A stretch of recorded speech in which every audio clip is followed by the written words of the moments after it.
Bienvenue sur le podcast Challenge Yourself qui vous accompagne vers plus d'épanouissement personnel et professionnel. Je m'appelle Valérie Sauvage, je suis coach de vie, entrepreneuse et auteure. Je vous retrouve chaque semaine afin de vous embarquer dans un changement de vie et de vision. Bienvenue à bord. Bonjour à tous, j'espère que vous allez bien. Aujourd'hui, on va se retrouver autour d'un podcast qui va vous faire du bien. Un thème que vous avez pu évoqué, dont vous avez pu déjà entendre parler. Vous êtes peut-être même intéressé, vous avez peut-être même plongé dans cet univers de la gratitude, mais je vous promets aujourd'hui du concret, du défi et un véritable changement, puisque ça n'est pas juste une nouvelle habitude, un effet de mode, c'est plutôt même une philosophie de vie aux effets qui peuvent vraiment vous surprendre. En fait, la gratitude, ça ne se limite absolument pas au fait juste de dire merci. Merci à quelqu'un, merci à la vie, merci à soi-même parfois, et là on est déjà sur un niveau élevé d'accès à la gratitude. C'est plutôt une conscience, une reconnaissance de tout ce que la vie sème dans notre existence au quotidien, qui nous permet de nous découvrir, de nous amener à réfléchir, de nous amener à prendre du plaisir, à aller chercher encore plus de plaisir, à faire attention à ce qui est déjà là, à ce qui pourrait être là, à ce qui n'est plus là, mais qui nous a amené tellement de joie ou tellement de recherche sur soi. C'est en fait une appréciation sans limite, inconditionnelle, des expériences et des personnes qui entrent dans notre vie et qui parfois en ressortent. Il y a un impact absolument incroyable à intégrer la gratitude au quotidien. Ça peut transformer notre existence de fond en comble.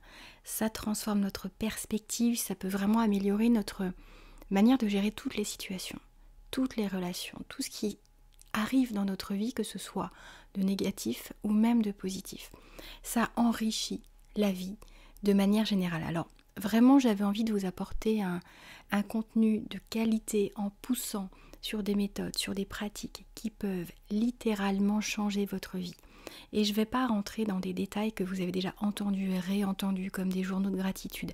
Je ne dis pas que ça ne marche pas, je dis qu'on va aller beaucoup plus loin. Alors avant de commencer, j'aimerais vraiment lever toutes ces objections qui peuvent vous traverser l'esprit, c'est-à-dire que vous pouvez très bien vous dire, en fait le monde manque d'esprit de gratitude, les gens ne savent plus dire merci, les gens ne savent plus faire attention aux autres, les gens jouent en solo. Et l'insatisfaction est tellement abondante dans notre monde, dans notre société, que ça pourrait vous donner envie de pas rentrer sur ce terrain de jeu de la gratitude. Mais ça, on ne le fait pas pour obtenir des autres.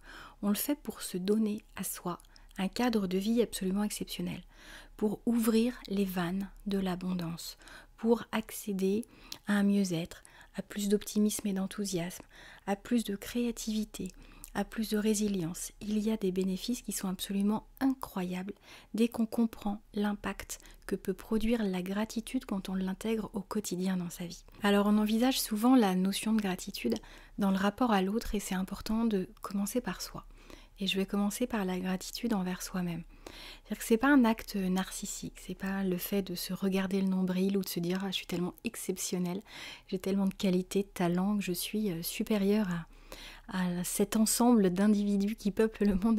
C'est pas l'idée, c'est vraiment de reconnaître d'où on est parti, où on est arrivé, tout ce qu'on a accompli, tout ce qu'on a appris, tout ce qu'on a affronté, tous les défis qu'on a relevés, et plus ou moins bien. Mais tant qu'on y a mis notre cœur, tant qu'on est allé chercher au fond de nous des ressources, qu'on a fourni des efforts, en fait, notre parcours est le fruit d'énormément de décisions qui ont impacté ce que l'on est devenu aujourd'hui. Toutes nos victoires, aussi petites soient-elles, sont à célébrer. Ce sont des exploits. Ce sont des ressources qu'on est allé exploiter là où on aurait pu baisser les bras.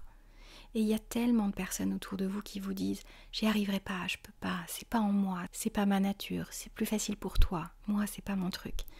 Qu'en fait ce sont des curseurs aussi qui vous permettent de vous rendre compte à quel point ce que vous avez fait, ce que vous avez réussi à faire est quelque chose d'exceptionnel, à sa mesure.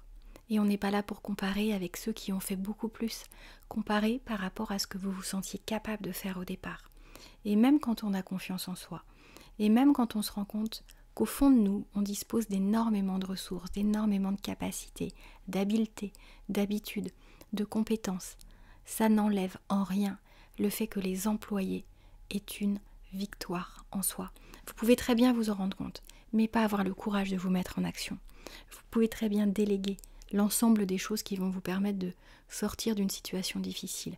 Et ça peut être très malin, mais quand vous faites vous-même, ça peut aussi être une manière d'accomplir, de dépasser, de vous prouver aussi que vous pouvez rester dans cette dynamique d'évolution, de mise en difficulté sans que ça vous effraie, vous fasse renoncer, de manière à ce que le jour où l'obstacle vous paraît un peu plus compliqué, vous êtes musclé à ça, vous êtes prêt à ça. Alors s'il vous plaît, ressentez de la gratitude par rapport à tout ce que vous avez déjà fait, tout ce que vous avez déjà accompli. Et on s'en fiche, encore une fois, que d'autres aient fait mieux, aient fait plus vite, aient fait différemment et peut-être plus intelligemment selon votre point de vue. C'est pas ça qui compte. Regardez-vous avec bienveillance, avec amour. Ayez le sourire quand vous regardez votre parcours.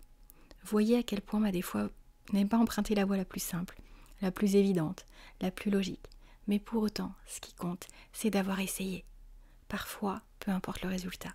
Alors je vais vous donner un exercice aujourd'hui qui va consister à aller chercher 3 actions, 3 qualités, 3 expériences de vie dans lesquelles vous êtes allé mobiliser quelque chose au fond de vous qui vous demandait un certain effort, un certain courage, un certain degré d'audace.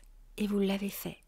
Et on ne regarde pas le résultat, on regarde la démarche, on regarde vraiment à quel point vous pouvez vous féliciter aujourd'hui d'avoir réussi à franchir l'étape, à aller chercher, à essayer de mobiliser au fond de vous quelque chose qui a fait que vous n'étiez pas un homme ou une femme de l'ombre qui regardait l'événement en se sentant complètement étranger, spectateur, incapable de relever le défi.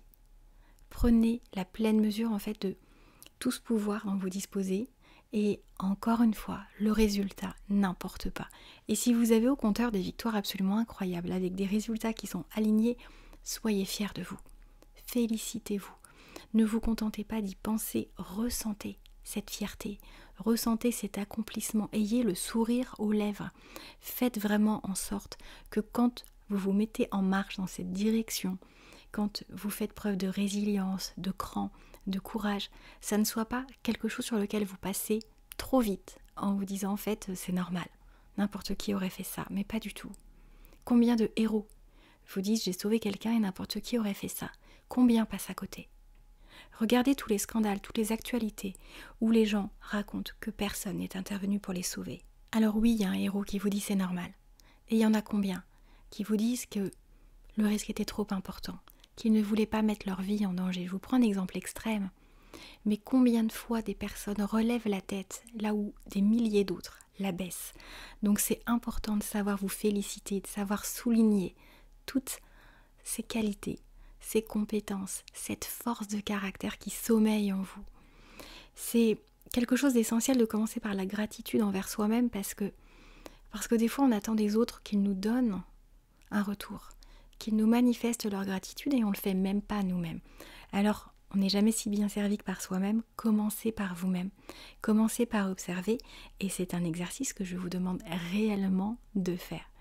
On passe maintenant à la gratitude à l'égard des autres. C'est important de se dire que si on attend que les autres nous manifestent de la gratitude pour avoir l'envie d'en faire de même, ça peut durer très longtemps. Initiez ce cercle vertueux. Il n'y a pas de mal à être le premier à faire ce pas en avant.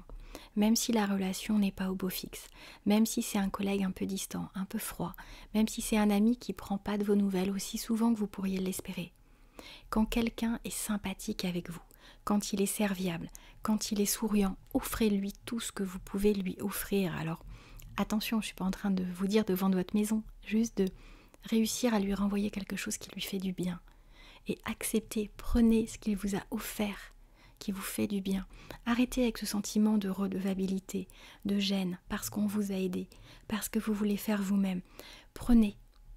Le monde a tellement besoin de bienveillance, de gratitude. Ne repoussez pas la gratitude des autres, ne repoussez pas les gestes des autres. Offrez-en autant que vous le pouvez, parce que plus vous allez rentrer dans cette démarche, dans cette philosophie de vie, qui consiste à reconnaître les actions, les qualités des personnes autour de vous. Plus ça va renforcer les liens. C'est quelque chose qui, en termes d'impact sur la réduction des conflits en entreprise, est radical. À la maison, c'est pareil. Demandez-vous, depuis combien de temps vous n'avez pas dit merci à quelqu'un de votre famille. Je ne parle pas merci de m'avoir passé le sel, je parle d'un vrai merci. Un vrai merci à l'autre pour être là, pour être qui il est, pour vous apporter ce qu'il vous apporte, pour vous faire du bien, pour vous redonner le sourire, pour vous rendre service, pour vous aider à vous sentir vivant, à vous sentir vous, pour vous laisser libre d'être qui vous êtes. Dites merci, je vous en supplie, dites merci. C'est tellement important. Plus vous allez faire ça, plus les personnes autour de vous vont se sentir reconnues, considérées. Elles vont avoir envie de continuer. Vous allez amener quelque chose de tellement fort, de tellement puissant, de tellement positif, que vous ne pouvez même pas en soupçonner les bienfaits tant que vous ne rentrez pas dans ce type de processus. Et souvent, on a une manière de remercier les autres, de manifester notre gratitude, qui est un peu comme l'amour qu'on manifeste, et bien peut ne pas être compris de l'autre. Alors je vous invite à découvrir une méthode qui s'appelle les 5 langages de l'amour. L'auteur Gary Chapman a écrit un espèce de petit bijou de livre qui est accessible vraiment à tout le monde. C'est écrit extrêmement simplement. Le livre est un petit livre qui se lit très très vite. Donc vraiment, foncez, achetez-le. Les 5 langages de l'amour, Gary Chapman. Parce que, comme le langage de l'amour, en fait, quand on va exprimer notre amour, on va l'exprimer tel qu'on aimerait le recevoir. Et des fois, on ne se rend pas compte que la personne en face, elle a envie d'autre chose. On a tous des besoins différents, des envies différentes, des manières de s'exprimer différentes. On parle des fois des langues d'un pays à l'autre qui sont radicalement différentes. Et bien en amour, en gratitude, c'est pareil. Donc regardez ce qui peut toucher. Je ne vais pas vous faire un résumé de ce livre. Si ça vous intéresse, je pourrais vous faire un podcast sur l'impact de ce livre dans ma vie, comment je l'utilise et comment je recommande d'en appliquer les principes. Et donc dites-le moi en fait, vous savez que tous les podcasts sont reliés à un article sur le site challengeyourself.fr. Vous aurez le lien en description de ce podcast.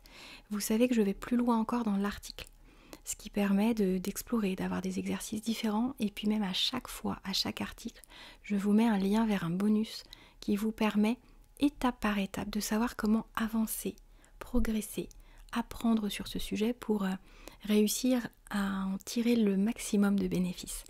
Et donc, n'hésitez surtout pas à aller sur le site de manière à voir tout ce que je vous apporte en plus. Ce qui est important, c'est aussi de voir que, à partir du moment où on arrive à développer de la gratitude à l'égard de sa propre personne, à l'égard des gens qui nous entourent, que ce soit des gens qui nous plaisent, mais en fait c'est ça la réalité. Il y a des gens avec qui on est bien, il y a des gens avec qui on a envie de passer du temps, et il y a des gens avec qui on est obligé de passer du temps, mais qu'on n'apprécie pas tant que ça. Et pour autant, ces gens-là, ils peuvent vous amener 1001 choses. Ils peuvent, de manière complémentaire parfois, vous amener des compétences qui vous simplifient la vie, qui vous font voir la vie différemment, qui attisent votre curiosité, qui vous stimulent à monter en compétences, parce qu'ils arrivent à faire quelque chose différemment, mieux diront certains, que ce que vous pouvez faire.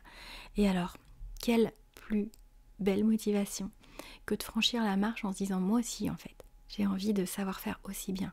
Et n'hésitez pas à valoriser la compétence de l'autre, même quand vous ne l'appréciez pas tant que ça. Parce que, clairement, c'est des fois parce que on ne nourrit pas assez l'autre, parce que on ne tend pas de lien, de fil, pour que la relation démarre, prenne racine. Et quand on arrive à alimenter ça, quand on arrive à faire ce premier pas, ces premiers pas dans ces directions, on peut se surprendre de voir des relations dans lesquelles on n'aurait pas misé du tout au départ, voire pendant des années, et qui se transforment et qui deviennent des relations sincères, profondes, nourrissantes. Donc essayez de faire ça même à l'égard de personnes avec lesquelles il n'y a pas forcément un lien particulier ou qui ne vous attire pas spécialement pour je ne sais quelle raison. Je ne vous dis pas de vous lier avec tout le monde, mais des fois d'être un bon sceptique et de voir comment vous pouvez faire aussi évoluer, comment vous pouvez contribuer à améliorer la qualité de cette relation. Parce que tout ça, en fait, ça va forger une aptitude à développer une gratitude qui vous servira dans ce 3e point que je souhaitais évoquer avec vous, c'est la gratitude à l'égard des épreuves de votre vie. Et là, vous allez me dire, mais j'en ai marre qu'on parle de ça, de voir le positif en toute chose. Et pourtant, c'est vrai, quand on arrive à voir dans chaque obstacle à quel point on arrive à sortir grandi, on a appris quelque chose, on a vu sur qui on pouvait compter, on a peut-être travaillé une de nos aptitudes, on a ressoudé des liens avec une personne de notre foyer dont on ne se sentait pas si proche que ça. Alors, je ne parle pas de votre conjoint ou de vos enfants, je parle des fois de familles un petit peu plus éloignées. Et bien du coup, ça permet de faire avancer une relation dans le bon sens. Ça permet aussi de révéler qui sont les amis, qui sont les vrais amis, qui sont les personnes qui nous entourent et à quel moment on peut les solliciter. Est-ce qu'elles sont présentes quand tout va bien? Est-ce qu'elles sont aussi présentes quand c'est un peu plus difficile pour vous? Et ça, c'est très important parce que les moments difficiles, et c'est une évidence, même si c'est pas facile à entendre, portent toujours, toujours, toujours en eux des leçons précieuses. C'est l'occasion d'apprendre, c'est l'occasion de grandir. Et je vous dis ça, je peux vous assurer que au départ, je voyais pas du tout les choses comme ça. J'ai passé 20 ans à me dire, mais c'est tellement difficile, hein, ça va être compliqué si ça dure comme ça tout le temps. Et puis, j'ai continué d'affronter des épreuves. J'ai continué de vivre des choses difficiles. J'ai continué de perdre des personnes auxquelles je tenais, au niveau amical, au niveau sentimental, au niveau deuil, qui ont pavé aussi ma vie au niveau familial notamment et au niveau amical. Et c'est important de se rendre compte à quel point la gratitude, elle sauve, à quel point elle permet de garder espoir, à quel point elle peut redonner le sourire. Parce que plutôt que de se concentrer sur la perte, sur ce qui nous manque, sur ce qu'on n'aura plus, sur ce dont on n'a pas assez profité, eh bien on voit ce que la personne elle laisse en nous. On voit ce que l'épreuve nous amène à faire comme choix aujourd'hui. Des fois, il nous ramène dans une direction où on se dit en fait l'essentiel dans ma vie c'est quoi? L'important c'est quoi? Je veux en faire quoi de cette existence? Et les moments difficiles sont les seuls à pouvoir nous faire avancer en fait. Aussi puissamment, aussi rapidement, aussi efficacement. C'est-à-dire que c'est dans ces moments-là qu'on se dit là, il va falloir choisir. Alors que des fois, pendant des mois, des années, on reste dans quelque chose d'inconfortable jusqu'à ce qu'on aille dans le mur. Et c'est là qu'on se dit, là, il va falloir faire quelque chose. Et c'est dommage de devoir aller jusque-là. Mais pour autant, moi je dis merci à ces épreuves parce que ce sont des accès à une croissance personnelle, à un développement personnel qui est juste incroyable. Et ça nous permet d'apporter en fait, d'ajouter une autre perspective à notre vie. Et ça permet de voir après de manière hyper systématique chaque épreuve comme quelque chose qui vient apporter, qui vient déposer une leçon, un secret, une richesse supplémentaire dans votre vie. Donc évidemment, on a des douleurs à dépasser, évidemment, on a des obstacles à transformer en opportunités. Et plus on accepte de voir des enseignements cachés, plus la vie vous offre, alors pas des obstacles, vous allez me dire, non mais mon Dieu, je veux absolument pas de ça, mais vous offre des occasions d'accéder à vos rêves encore plus directement, encore plus facilement, parce que vous avez développé tout ce qui était nécessaire en vous pour y parvenir. Donc vous allez me dire, ok, je fais comment? Dans la pratique, je comprends, la philosophie me plaît, l'idée, l'envie, j'ai envie d'appliquer ça et je fais ça comment? En fait, c'est important de comprendre que la première heure de votre journée définit vraiment le ton de votre journée. Alors essayez de mettre ça dès le matin. Vous avez sans doute entendu parler des affirmations positives qui consistent à projeter vos objectifs, vos envies, vos quêtes, vos rêves sous forme d'affirmations que vous formulez au présent. C'est-à-dire, vous pouvez très bien dire j'ai une vie de rêve absolument exceptionnelle dans laquelle je me sens sereine, je me sens épanouie, heureuse de vivre, de profiter de ma famille, suffisamment à l'aise financièrement pour me sentir en sécurité. Même si ce n'est pas quelque chose que vous ressentez pour l'instant parce que vous vivez certaines difficultés, prononcez ça, mettez ça dans votre inconscient. Prononcez ces mots selon lesquels vous êtes sereine, si jamais c'est l'objectif que vous vous fixez, si c'est quelque chose d'important pour vous et que vous sentez que justement vous êtes plutôt en difficulté dans le stress, mettez ça dans votre esprit. Commencez votre journée par y ajouter cette routine essentielle. Parce que plus vous allez intégrer cette nouvelle habitude dans votre routine matinale, plus ça va initier un état d'esprit positif. Et vous pouvez chercher autant de sources statistiques et scientifiques que possible. C'est prouvé dans le monde entier que plus on pratique quotidiennement ces affirmations positives et plus on ressent réellement, ce ne sont pas juste des mots, ressentez-le, ressentez ce soulagement que vous allez avoir, cette fierté, cette satisfaction, toutes les émotions qui vous viennent en fait quand vous pensez à vos objectifs, eh bien ressentez-les comme si vous y étiez. Offrez-vous cette bulle dans laquelle vous pouvez rentrer quelques minutes chaque matin. Prenez 5 minutes et réfléchissez à 3 choses pour lesquelles vous êtes reconnaissant. Plus vous allez vous attarder sur toutes ces sensations positives que vous pouvez ressentir, à la fois sur ce que vous avez déjà, à la fois sur la vie que vous savez qui vous attend, et bien plus ça va avoir des effets positifs. Donc là, je vous ai un peu mélangé 2 exercices, j'avoue. En fait, moi, c'est ce que je fais tous les matins, c'est-à-dire que j'ai vraiment cette habitude de respecter ces quelques minutes quotidiennement où pendant que je suis en train de m'habiller, je suis en train de me répéter ces affirmations positives. Je suis en train de me projeter sur ce que j'ai envie de construire, de bâtir, de développer encore, mais je le formule au présent comme si j'y étais déjà. Il y a un livre exceptionnel, moi j'adore ce livre, qui s'appelle Le Secret. Allez le regarder, alors il est très bizarre. On dirait que c'est un livre qui sert les caisses d'une secte quelconque, mais en tout cas le livre est génial. Achetez-le en toute confiance, vraiment vous allez voir, ça va bien se passer. Et puis, à côté de ça, regardez votre vie. Regardez quelles sont les 3 choses chaque matin pour lesquelles vous pouvez vous sentir reconnaissant. Vous avez peut-être la chance d'avoir une famille. Vous avez peut-être la chance d'avoir un toit au-dessus de votre tête, un travail et peut-être des revenus qui vous permettent, je ne sais pas, en tout cas déjà de payer vos courses, de partir en vacances, voire de vous faire certains plaisirs, voire beaucoup de plaisirs. Eh bien, soyez reconnaissants pour ça. Je regardais ce midi un reportage sur des personnes qui, clairement, n'arrivent plus à finir les fins de mois et qui sont obligés de commencer à calculer sur plein de choses en termes même de chauffage, des pièces qui ne sont plus chauffées du tout. Si vous avez la chance, et j'ai presque envie de retirer ce mot chance, mais en tout cas si vous avez fait ce qu'il fallait dans votre vie pour vous protéger de ça, ressentez la gratitude. Si vous ne l'avez pas fait, ressentez la gratitude pour ce que vous allez mettre en place pour vous préserver de ce type de situation inconfortable. Parce qu'il suffit de vous mettre en marche et vous allez voir à quel point vous pouvez trouver des idées. Vous allez pouvoir rencontrer des opportunités dans votre vie qui vont vous sortir de la situation dans laquelle vous êtes. Donc, rentrez vraiment activement dans ce principe des routines de gratitude parce que c'est extrêmement important. Et ne vous contentez pas de mots. Manifestez, offrez, donnez. Essayez un jour, par exemple, d'offrir le café à 2 étudiantes qui sont à la table à côté de vous et même sans voir leur réaction, peut-être parce que vous partez avant, imaginez à quel point elles vont avoir cette belle surprise. C'est un cadeau qui va vous coûter quoi? Même pas 4 €. Alors si vous êtes à Paris, vous allez faire un calcul différent, mais à Rennes, pour même pas 4 €. Vous pouvez éveiller le sourire de 2 jeunes filles qui vont savoir que ça a été fait de manière complètement désintéressée. Vous pouvez le faire avec des garçons, c'est pas sexiste ce que je suis en train de vous dire. Mais alignez en fait la gratitude pour ce que vous avez, pour qui vous êtes, pour ce que la vie vous réserve, à la fois en pensée, en sentiments, en mots.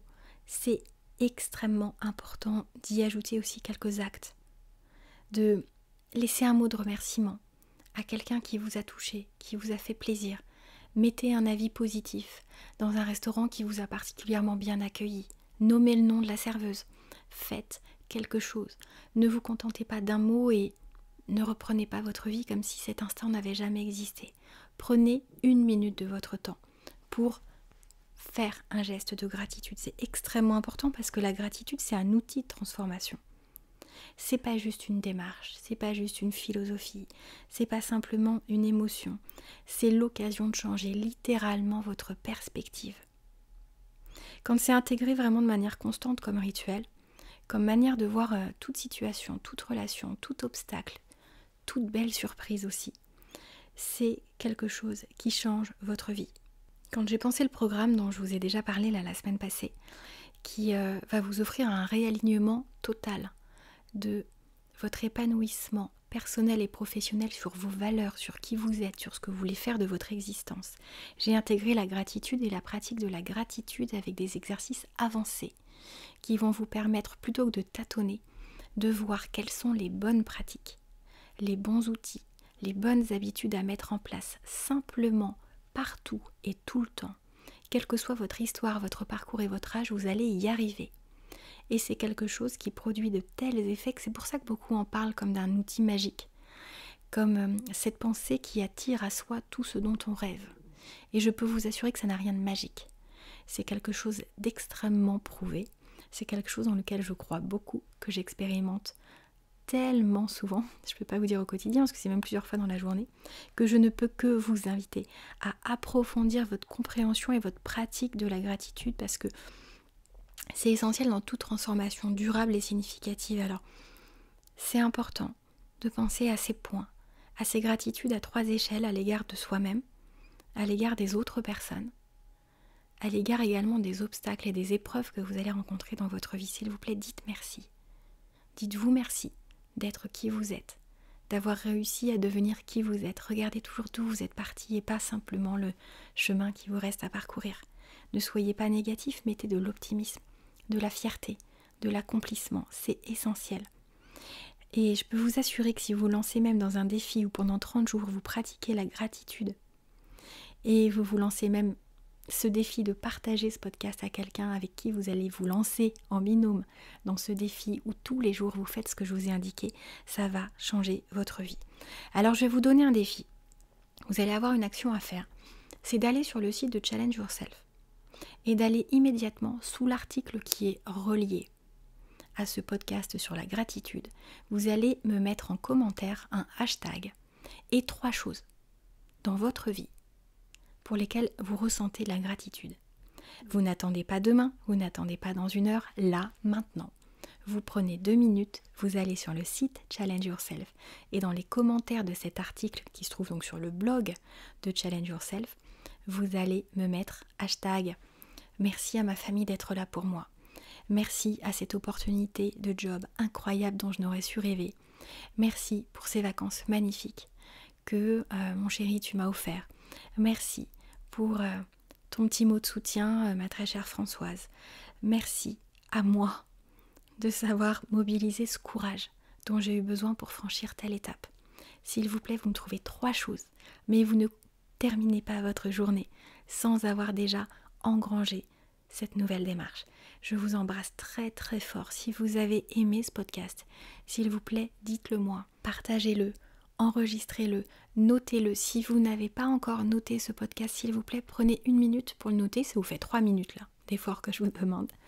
Et mettez une note, parce que plus vous allez mettre de notes, plus ça va inciter la plateforme sur laquelle vous écoutez ce podcast à promouvoir mon podcast et donc à offrir ce contenu à de plus en plus de personnes qui peuvent ressentir comme vous, j'espère, des déclics, une envie de transformation, une envie d'être enfin soi, enfin aussi heureux qu'on peut l'être. Et surtout, si vous n'avez pas encore découvert le magnifique programme que je vous réserve pour enfin vous sentir plus aligné au niveau personnel et professionnel, enfin dépasser vos peurs, vos croyances limitantes et devenir plus confiant au quotidien avec toute personne pour enfin oser être, faire et avoir dans votre vie tout ce à quoi vous n'avez même pas osé aspirer parce que vous aviez l'impression que les obstacles étaient insurmontables. Je vous promets une transformation absolument incroyable. Allez découvrir ce programme sur le site challengeyourself.fr. Ça va changer votre vie.